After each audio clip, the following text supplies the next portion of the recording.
Viewers, आज की बात उमारा के साथ हाजिर हूँ और उम्मीद करती हूँ आप सारे ठीक ठाक होंगे। आज का जो टॉपिक मैंने आपके लिए सिलेक्ट किया है वो है जनरेशन्स को डिफरेंट कैटेगरीज के अंदर डिवाइड किया गया है, जैसे generation X, generation Y, generation C and millennials जिसको बोलते हैं। और ये सारे जो आजकल के बच्चे हैं वो मिलेनियल्स में।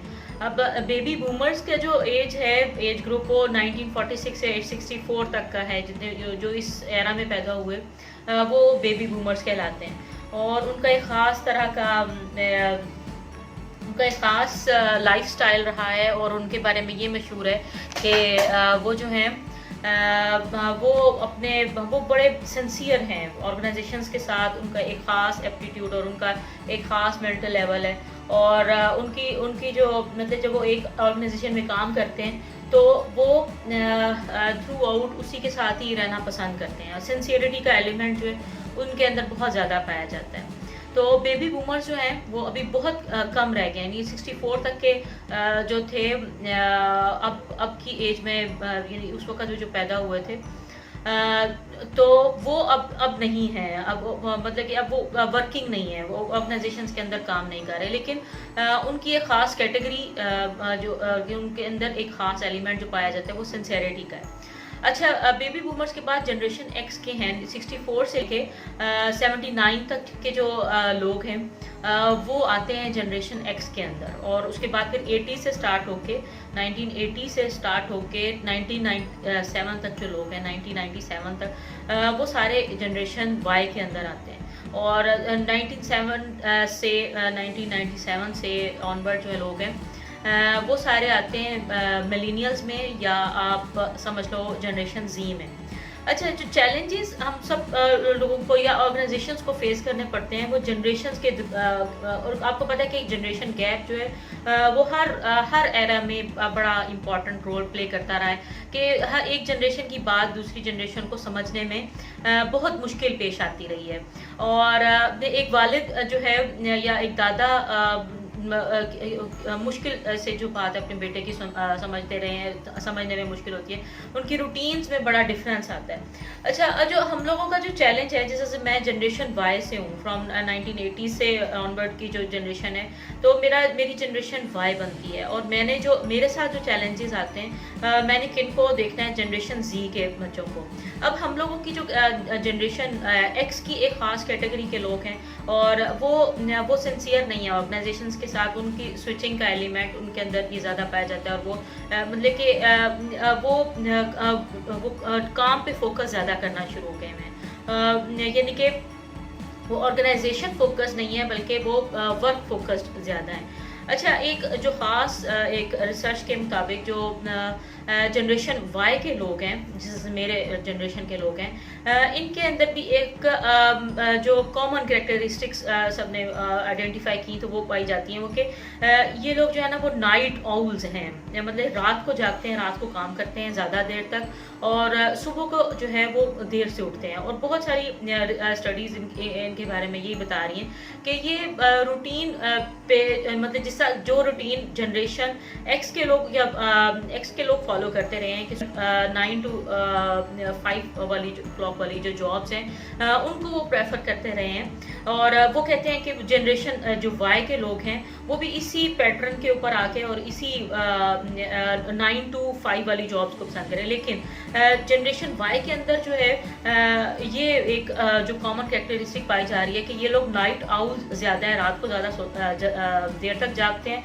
और सुबह देर से उठते हैं। यानी कि वो 9 से 5 वाली जॉब नहीं करना पसंद करते।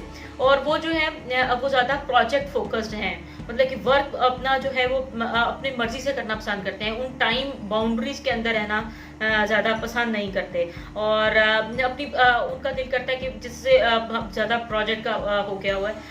इसी तरह जो चैलेंज अब हम लोगों के साथ पेश आने वाला है, अब जिस तरह से बेबी बूमर्स का ऑर्गेनाइजेशन लाइफ से काफ़ी हद तक वो ख़त्म हो चुका है, वो रिटायर हो चुके हैं अगर वो कोई भी हैं तो। और लेकिन उनकी जो एक्सपेक्टेशंस हैं लोगों से जो जनरेशन एक्स वाई जी के लोग जितने भी लोग हैं, तो उनको अपनी जनरेशन के मुताबिक ही एक्सपेक्टेशंस होती हैं।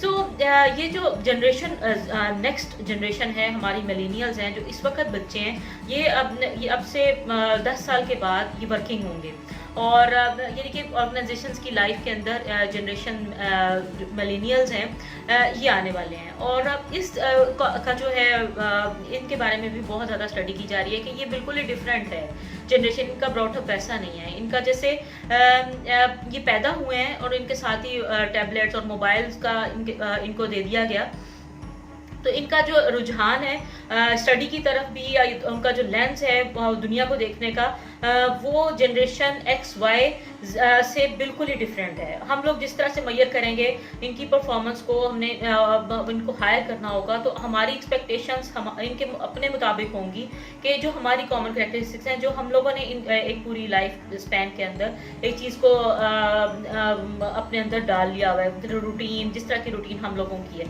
तो ये वाला जो चैलेंज है ये ज़्यादा बड़ा चैलेंज है कि इन बच्चों को ऑर्गेनाइजेशन लाइफ के अंदर या किस तरह के काम प्रोड्यूस होंगे या ऐसे काम को लाना कि ये जो है इनको वर्केबल बनाया जा सके, ये एक बड़ा चैलेंज है इस वक्त का।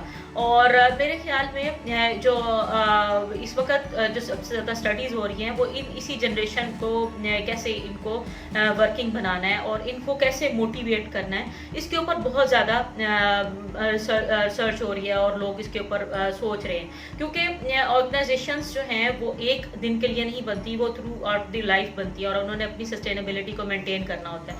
उन्होंने वर्क आउट जो अपने काम होता है उनको भी इसी तरह से ही डिज़ाइन करना होता है कि वर्क फोर्स उनके लिए काम कर सके। सो जो इस वक्त का मेजर चैलेंज है वो जनरेशन मिलेनियल्स के बच्चे हैं, क्योंकि इनका हम ज़िंदगी के बारे में और व्यू जो है वो हम लोगों से बिल्कुल डिफरेंट है, क्योंकि उनका ब्रॉटअप बिल्कुल डिफरेंट हो रहा है। तो आज का जो यही था मेरा जनरेशन गैप के ऊपर, कि जनरेशन गैप शुरू से रहा है और एक दूसरे को समझने में हमेशा प्रॉब्लम्स आती रही हैं। बाप बेटे की हमेशा से लड़ाई रही है और दादा के साथ बन जाती है बेटे की, लेकिन बाप और बेटे की मुश्किल ही बनती है। और तीसरी बात के आपके ये जो अब के बच्चे हैं इनके लिए ज़्यादा मुश्किल हो रहा है इन चीज़ों को कोप अप करना। और जो अब मेजर चैलेंज है, अब क्वारंटाइन के बाद आप इन चीज़ों को देखेंगे कि जो आजकल के लोग हैं जो लीडरशिप पोजीशन के ऊपर हैं वो बहुत सारा काम नेक्स्ट जनरेशंस के हवाले से भी प्लान आउट कर रहे हैं। बहुत सारी ऐसी चीज़ें हैं जो इस हम लोगों को जो बाउंड कर दिया गया है घरों के अंदर, तो उनके ऊपर सोच रहे हैं कि जो चीज़ें रूटीन के काम या रूटीन का जब काम चल रहा होता है वो पॉसिबल नहीं होता उनको सोचना, तो ये इन चीज़ों के ऊपर सोचा जा सकता है और उनके ऊपर सोचना चाहिए कि इनको वर्केबल कैसे बनाना है और दुनिया को दोबारा से कैसे रिज्यूम करना है। Thank you very much. अगर अभी तक आपने मेरा चैनल सब्सक्राइब नहीं किया तो प्लीज़ सब्सक्राइब कर लीजिए और लाइक कर लीजिए, और जिस तरह से रेड कलर के लिखा हुआ है ना उसके ऊपर सब्सक्राइब का बटन दबाइए और जो घंटी का बटन है उसके ऊपर भी क्लिक कर दीजिए, ताकि जो भी मेरी नई वीडियोस हैं उसके बारे में नोटिफिकेशंस आपको मिलते जाएं।